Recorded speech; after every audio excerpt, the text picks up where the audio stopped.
So earlier I talked about there are only two things that cause bare soil. One is over resting land and the other is fire. This is a very good example of soil that's got capping from years of overrest.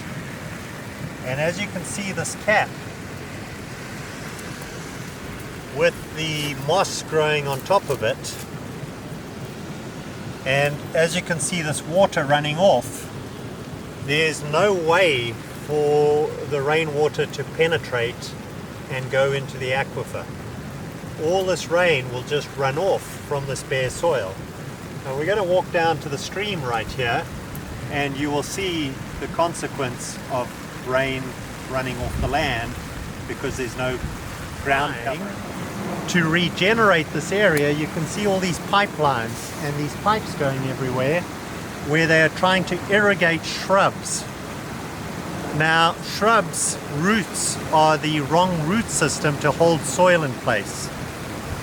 And we're just wasting time, money and energy on a regenerative project that is doomed to fail.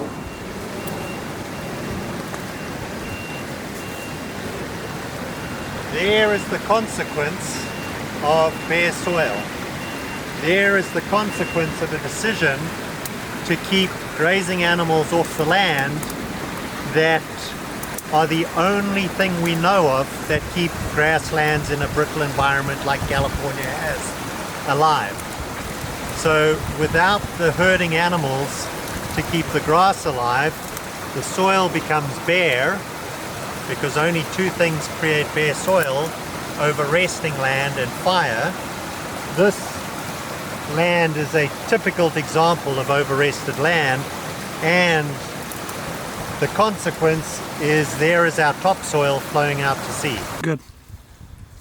I'm standing here on a piece of regenerative agricultural land managed using livestock to a holistic grazing plan.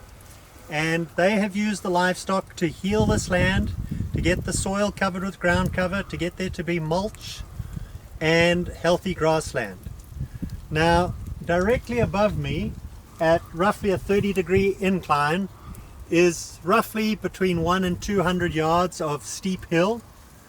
On either side you can see steep hill slopes, and if you look down the valley, it is steep.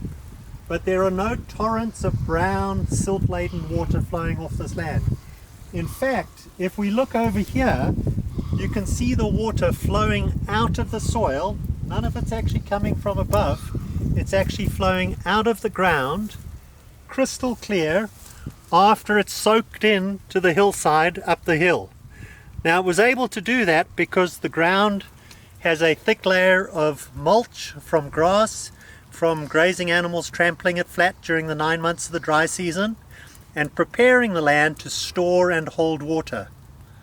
Only when the ground got saturated after nearly 4 inches of rainfall in 3 days, only once the ground finally got saturated was water able to gently flow out of the ground. At this point on the key line, we're at the key line point on this hillside.